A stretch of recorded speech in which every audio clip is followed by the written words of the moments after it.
Hi guys, so I'm going to read showcase number 55. So Showcase presents the Super Team Supreme, Dr. Fate and Hourman.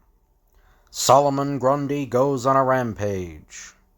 Special guest star, the original Green Lantern. The Super Team Supreme, Dr. Fate and Hourman. In a stone tower in witch-haunted Salem lives a man known to his world as Dr. Fate, master of the occult sciences. He moves where he wills. Upon, below, and above the earth he is sworn to protect. Ever since his discovery of Miraclo, a pill that gives him supercharged powers for 1 hour, Tick-Tock Tyler has assumed the role of Hourman, ally of the oppressed and scourge of gangland. Story by Gardner Fox. Art by Murphy Anderson. Both these superheroes have recently come out of retirement to join in the resurgence of the Justice Society of America. Now they combine forces as the Super Team Supreme to battle Earth's most awesome menace. Solomon Grundy goes on a rampage. Solomon Grundy goes on a rampage. Prologue. Not real life, only a weird distortion of it. Solomon Grundy is said to have been created by the strange chemical reaction of sizzling sunlight beating down on the decayed vegetation of soggy swampland. Impossible, said scientists. Well, maybe it was. But, before long, a criminal band followed a new chief, Solomon Grundy. Soon, too soon, an entire nation was trembling before the ominous onslaughts of a raging colossus of crime who couldn't be stopped by bullets.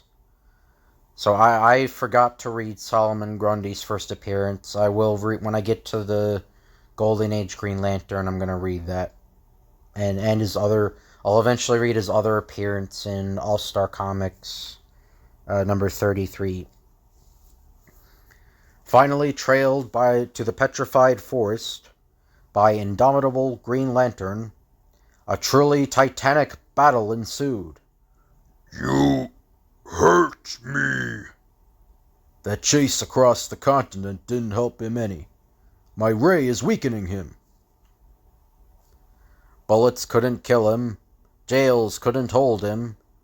Only the emerald energy of Green Lantern had any effect on Solomon Grundy. Can't move.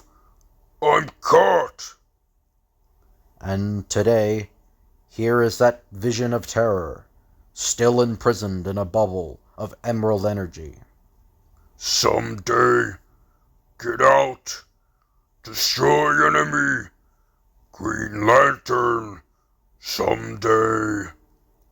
Cannot kill me. Live forever. Must come time when I'm free. Then, kill Green Lantern. Editor's note. This is a recreation of a page that originally appeared in The Revenge of Solomon Grundy, published in All-Star Comics number 33, February-March 1947. Solomon Grundy goes on a rampage. Chapter 1. Out of the sky it comes, streaking earthward in a furious blast of flame and thunder, to crash and hurl skyward a spray of dirt and burning vegetation. There is an eerie silence.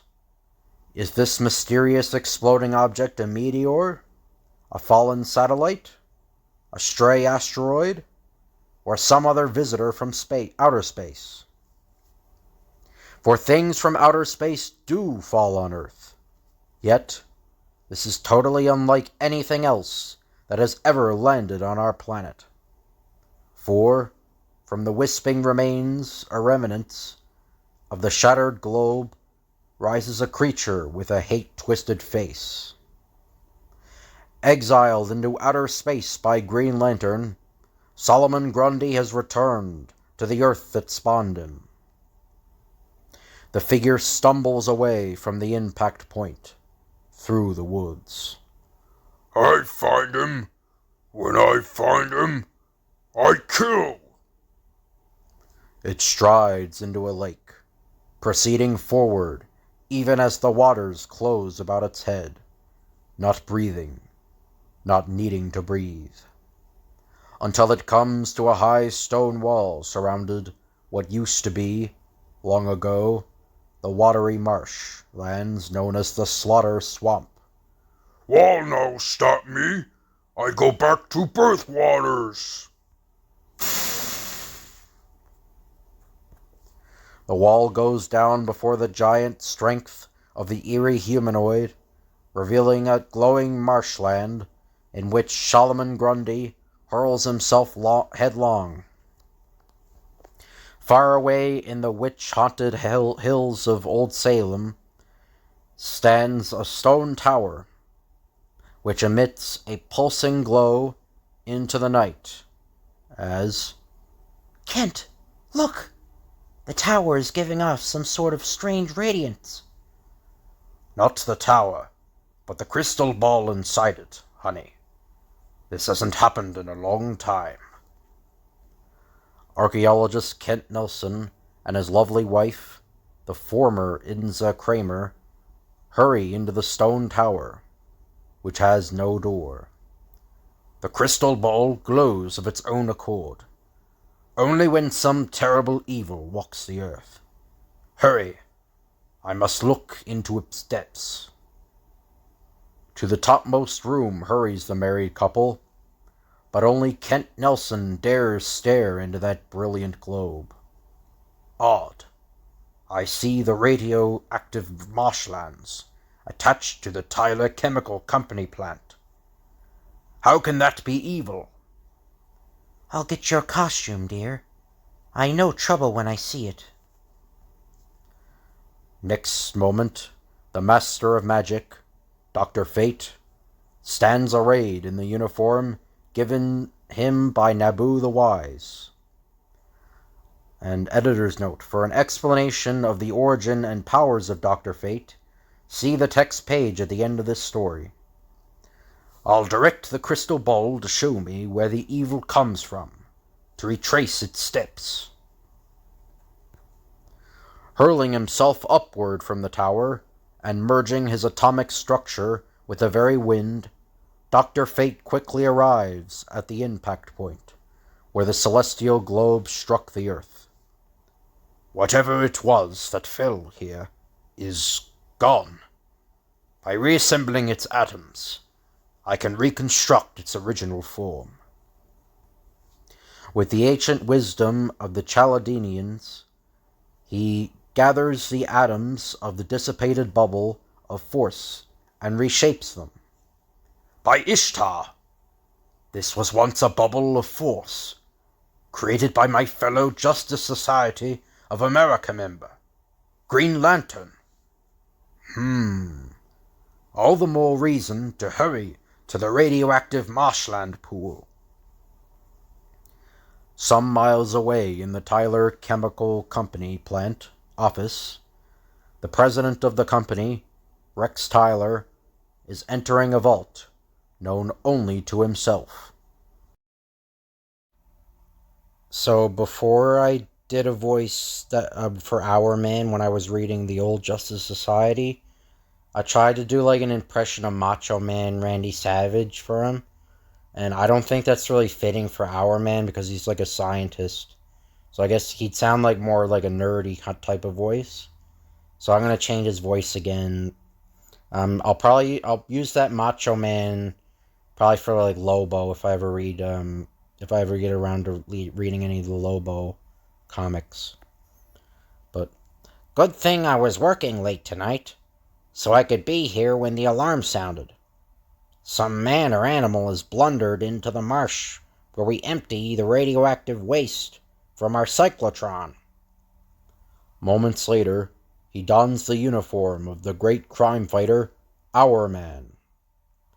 I'll take a handful of Miraclo pills with me, but will hold off swallowing one until I see what it is that broke into the radioactive marshes. I may need a full hour of super energy to cope with it. Editor's note. For an explanation of the origin and powers of Hourman, see the text page at the end of this story. So I'll be reading that page. But soon after, the man of the hour stands before the glowing wastes of Slaughter Swamp and lifts out a Miraclo pill at sight of Solomon Grundy. I've heard Green Lantern speak of that most bitter of all foes, and how he put him away on a distant planet, presumably for eternity. Swallowing a Miraclo pill, Hourman vaults into the air at the macabre man-thing. I must stop him. Then tell Green Lantern. No tell Green Lantern. I tell him. I hate Green Lantern. But instead of attacking with his upraised arm, Solomon Grundy swings his left arm upward. Oof! I must be rusty to let him booby-trap me with that right hand. And so it tells us the time, so it only lasts for an hour. So the time is 10:15 and a quarter p.m. Even as Hourman slams into the bole of a thick tree, from the sky above swoops the Wonder Wizard, bolts of lightning running from his fingertips. Solomon Grundy. I never fought against him, but I heard the Justice Society members tell of their Homeric battle with him. Dr. Fate infects the swampland trees with a pseudo-life force and directs it to attack the bellowing man-thing. Roar! Mad with rage, livid with the urge to rend and tear, Solomon Grundy reaches out and rips another tree from its earth bed. What enormous strength he has! To fight off my magic-riddled trees and rip up another one. With that flail in his hands, the marshland monster sweeps the air above him, seeking to bat down his foe. I kill! No stop me! I kill! Quickly, Dr. Fate diverts some of his magic to shred the tree club into powder.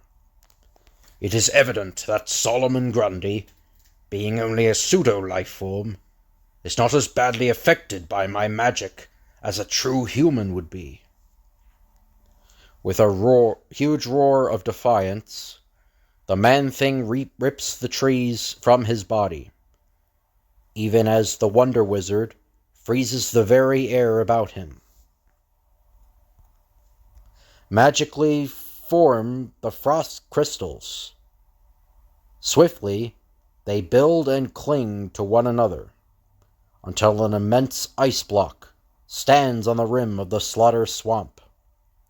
I've imprisoned him. Now I'll see to Hourman. But the marshland man-thing is no ordinary foe.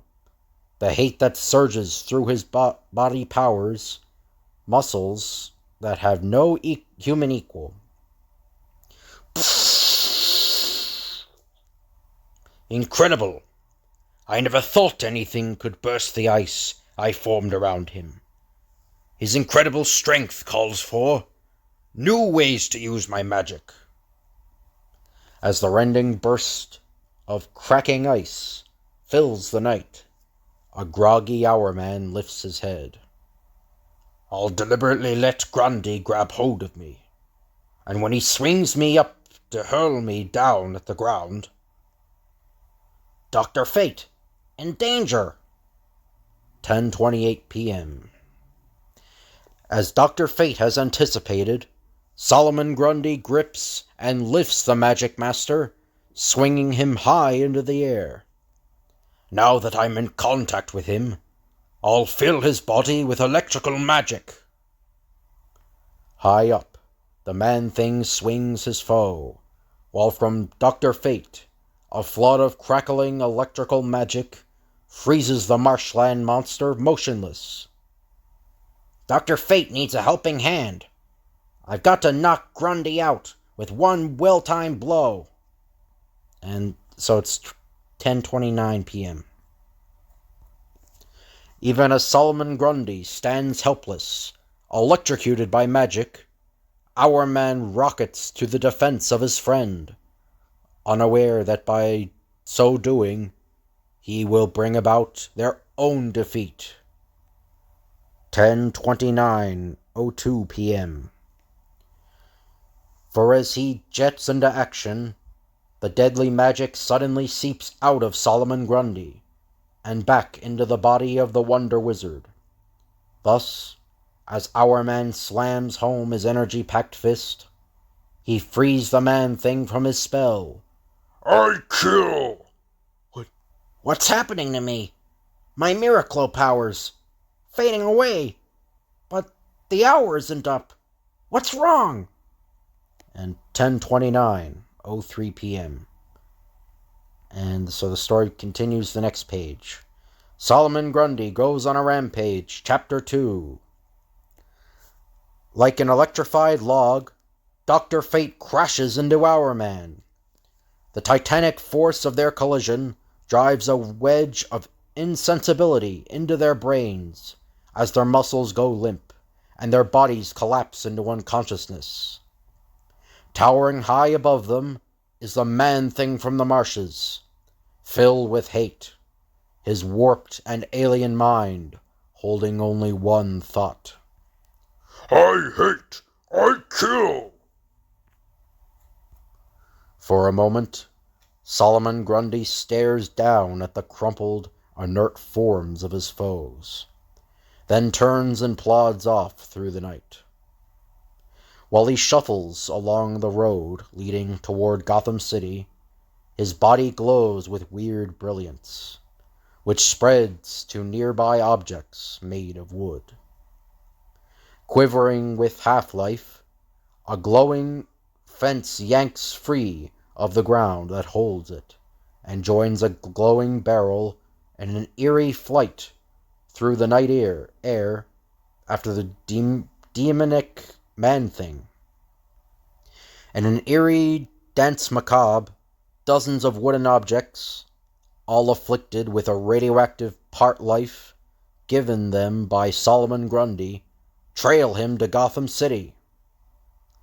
Pocketing an axe handle, he grips the doors of a local bank, and... I find! I make him come to me!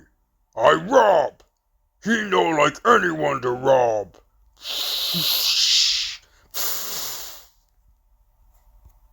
Inside the bank, his fingers fasten on the heavy vault door, and... I bring him soon now! I take money! He come stop me! Then I kill!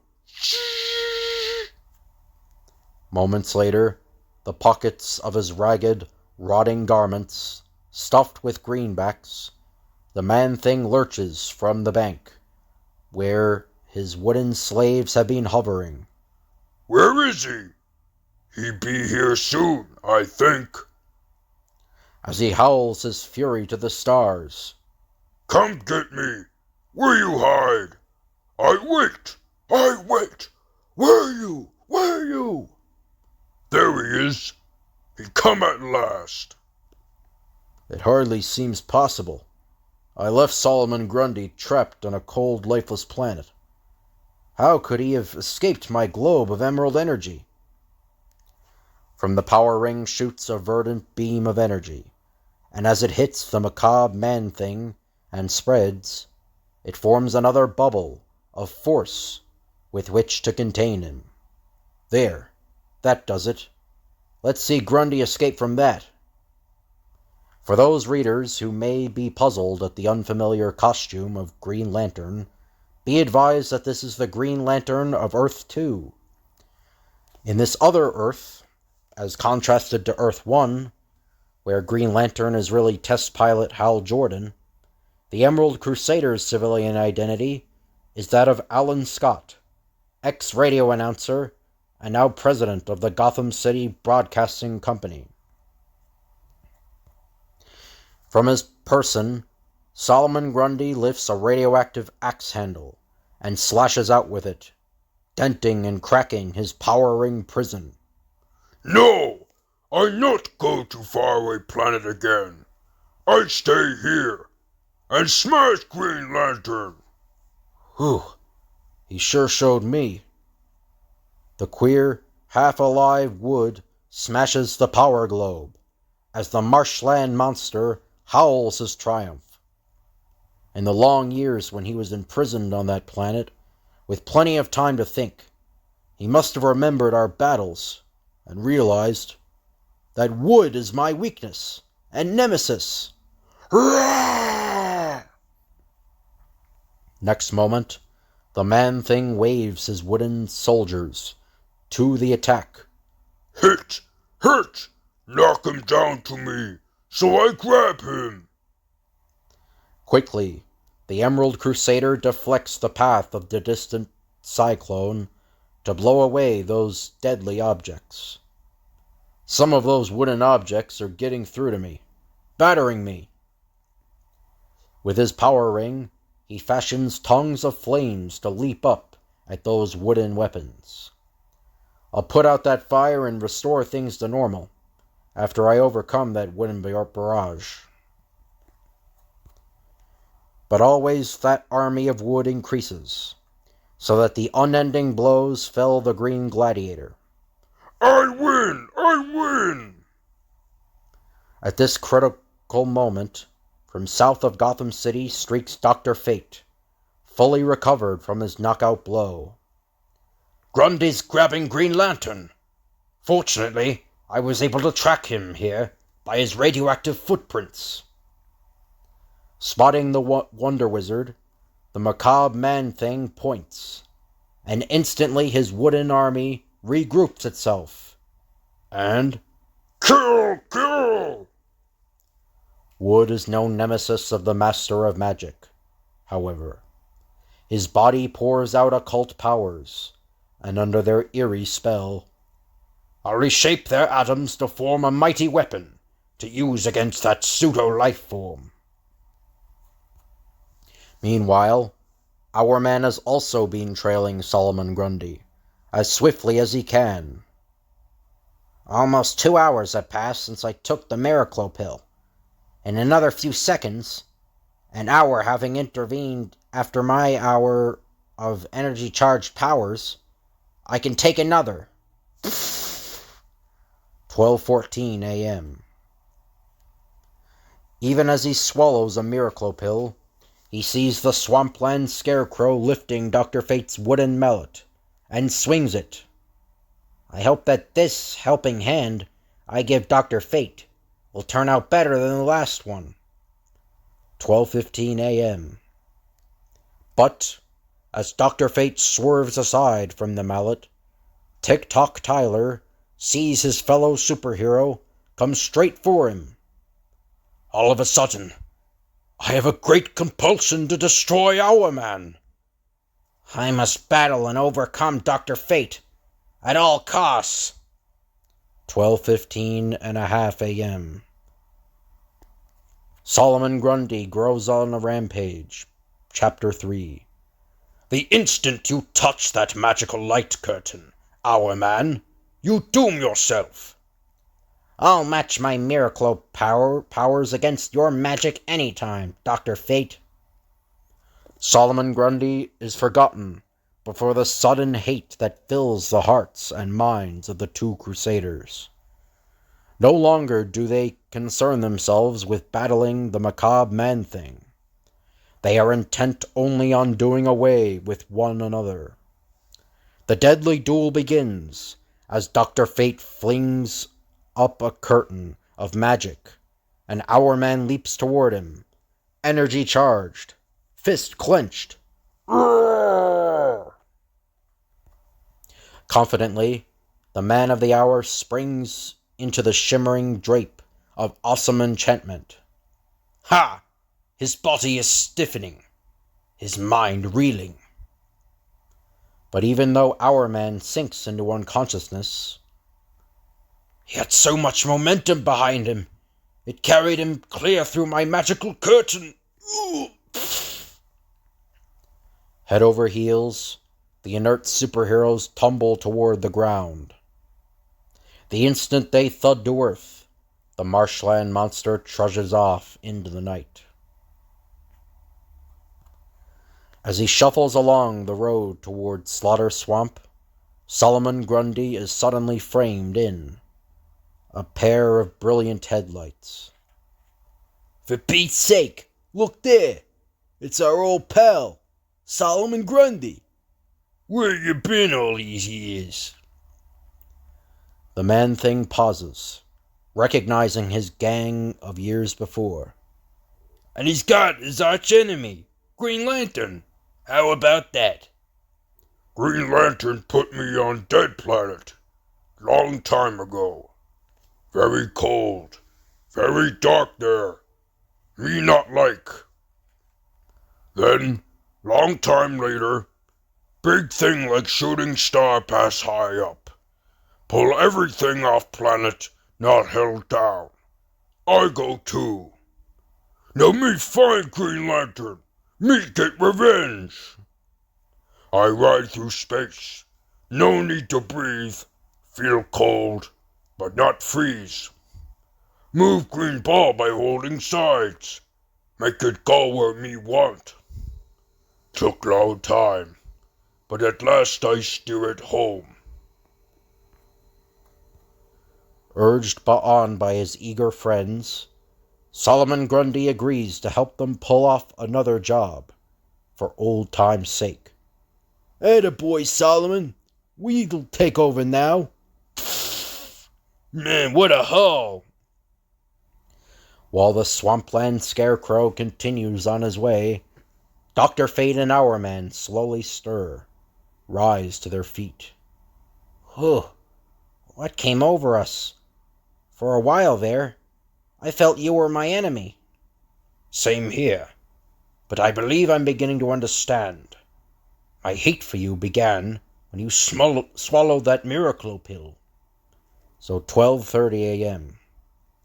Something about your miracle affects my magic, just as my magic has an adverse influence on you when you go into action near me.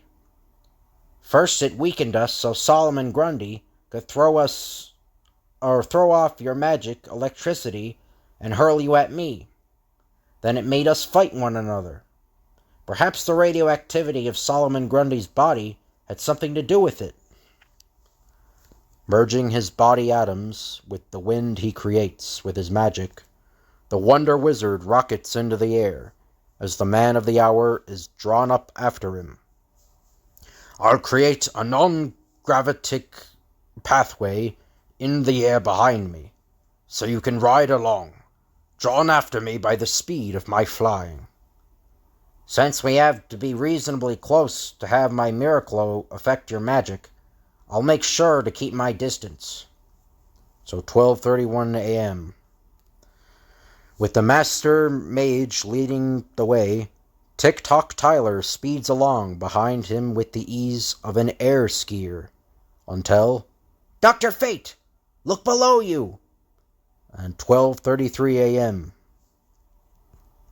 Next moment, Hourman breaks out of that anti-gravitic pathway as Crooks! Robbing that jewelry store! I'm going down to stop them. Well, you go on ahead after Solomon Grundy. I'll join you later. 12:33.5 a.m. The man of the hour drops like an avenging comet from the sky. 12:33 and I don't know what that number is, a.m. Like a cat, he drops to his feet, then lashes out with a supercharged fist. 3:33 and 7th and 8th a.m. A gun blasts in the night, but before the bullet can reach him, Hourman leaps above it. 12:34 a.m. He comes down hard, like a living bomb. 12:34 and a quarter a.m. Wrap that up in less than a minute. I'll turn them over to the police, then rejoin Dr. Fate. Far ahead of him, the Master of Magic is swooping low over Slaughter Swamp, keen eyes scanning its radioactive waters. No sign of Solomon Grundy. Yet his radioactive footprints show he came here. Suddenly, the waters part as the macabre man-thing rises upward to come to grips with his tormentor. Ah, there you are. You not only have me to deal with, Grundy, but also Green Lantern. The stunned eyes of the swampland scarecrow turn toward the edge of the marshland, where... Green Lantern? No! You in swamp? Me put you there. Make you just like me. Help me fight enemies. That not you. I figured that magical Green Lantern I created would make him blurt out the whereabouts of the real Green Lantern. Despite his claim to have imprisoned the Emerald Gladiator, the sight of his longtime foe maddens Solomon Grundy. I take you back in the water. I make you man-thing. Like me. The marshland monster discovers that the magical Green Lantern has an eerie strength all his own.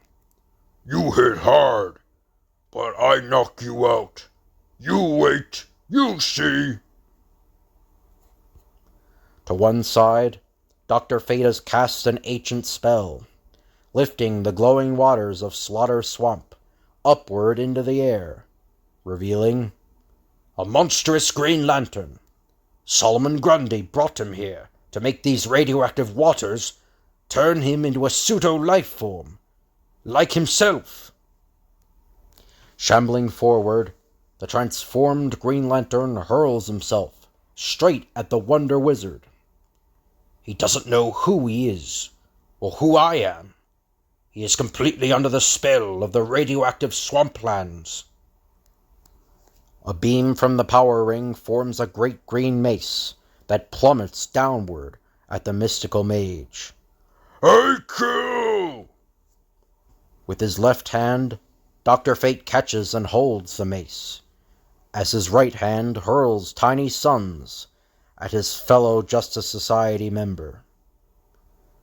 You have great powers, Green Lantern, but so have I, and my brain is keen and alert, while yours is possessed only with the desire to destroy. The miniature suns beat down upon Green Lantern with their mystic powers. He writhes. He twists to escape the magical rays that bathe his body. Suddenly, a startling change comes over the Emerald Crusader. His monstrous features disappear. His torn and riddled clothes firm back to normal. Until in exhaustion at his ordeal, he drops to his knees. With a bellow of rage, Solomon Grundy turns from the magical Green Lantern toward the real one, and sees Dr. Fate standing in his path. You do this! You trick me! I get you! Now the wondrous wizard is in control, however.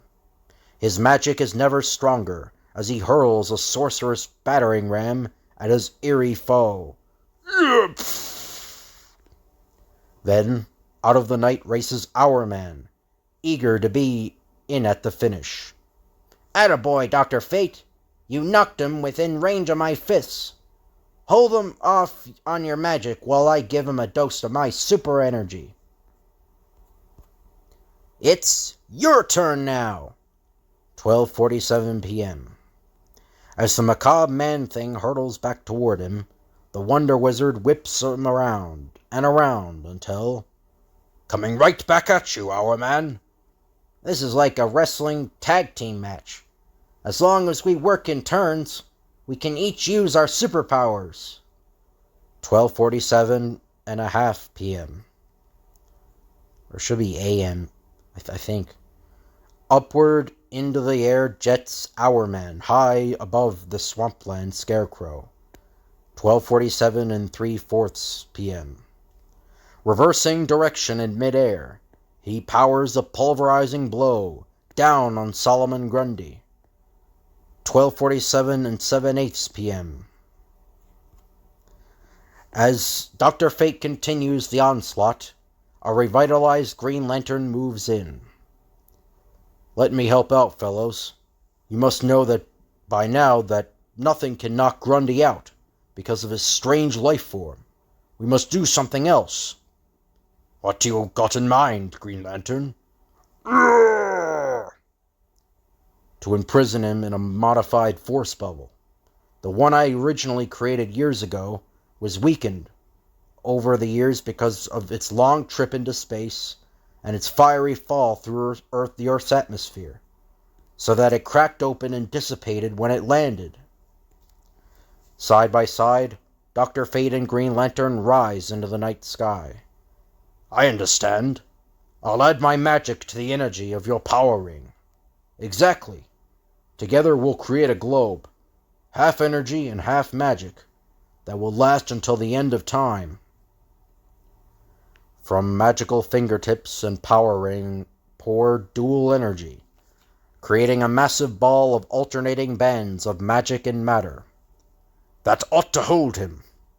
If it doesn't, I can't imagine what will. Then from below, Hourman lifts his fist in a magnificent uppercut, driving the macabre man-thing upward toward the magical prison prepared for him. So awesome is that blow that within moments... Now what do we do with Solomon Grundy? With our combined powers, we'll put him in eternal orbit around the Earth. That way, we can maintain a 24-hour vigilance on him. Upward and outward, into an orbit about the planet goes the macabre man-thing, endlessly circling the world that spawned him. My crystal ball and your power ring will glow in a unique way if Solomon Grundy ever escapes from that prison. Personally, I don't think he'll ever bother us again. I wonder. And the end. So then there's the story explains the origins. So the origin of Dr. Fate and Hourman. Dr. Fate is a student of those ancient mysteries, the secrets of which were lost when Julius Caesar burned the library in Alexandria. He delves into the sciences of the occult and the weird, being both an alchemist and a mage. He has learned the ultimate secret of the universe, the true conversion of energy into matter and matter into energy. He lives in a doorless stone tower in witch-haunted Salem.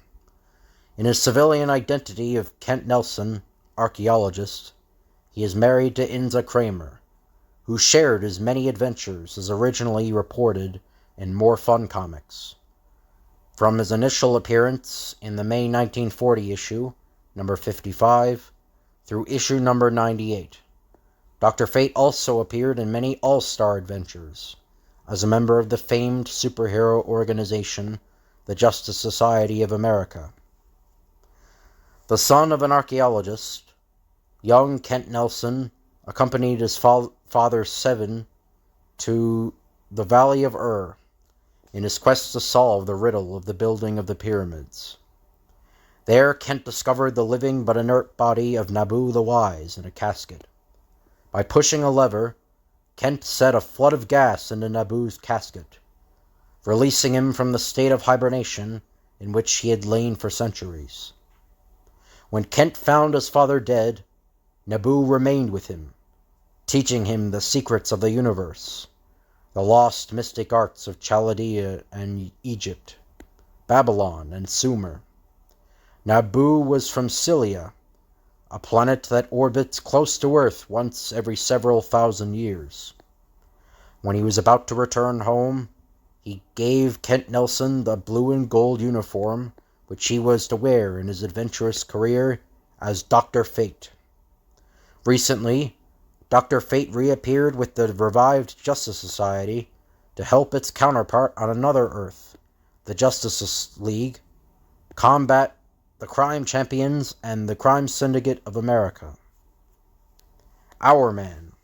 For 1 hour, thanks to the Miracle pills, he became endowed with supercharged energy.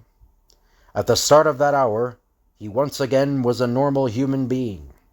His name was Rex Tyler, and he made his first appearance in Adventure Comics, in the March 1940 issue, as Hourman. The inventor of Miraclo, Tick-Tock Tyler, soon discovered that this powerful chemical transformed him from a meek, mild chemist to Hourman, a fleet-footed man with the strength of a giant, the leaping ability of a super-athlete, and a body insensible to harm. Since his great powers lasted precisely 1 hour, he hung an hourglass about his neck to keep track of the time. When he first began his adventures, his superior at the chemical plant assured him he would never amount to anything because of his meekness. But today he owns that chemical plant, and runs it with business skill and acumen. Hourman, too, was a charter member of the Justice Society of America, but was granted a leave of absence and replaced by Starman in All-Star number 8. Subsequently, in issue number 83, Hourman was given another leave of absence, this time from Adventure Comics. Until his recent appearance in Justice League of America, he has remained in quiet retirement. Until, that is, he was summoned out of that retirement, as was Dr. Fate, by the crises on Earth 1 and Earth 2, battling side by side with such former friends as the Flash, Green Lantern, Atom, Hawkman, and the Black Canary. Hourman found a new love of life. Today he keeps his Miracle pills and his Hourman costume in a secret vault in the Tyler Chemical Company plant, ready for any sudden emergency such as the one he is presented with in this issue, the reappearance of the marshland monster, Solomon Grundy. So that's the end of this video. I hope you guys enjoyed. If you could like, comment, and subscribe, that'd be appreciated. Thank you all for watching, and I'll see you guys later.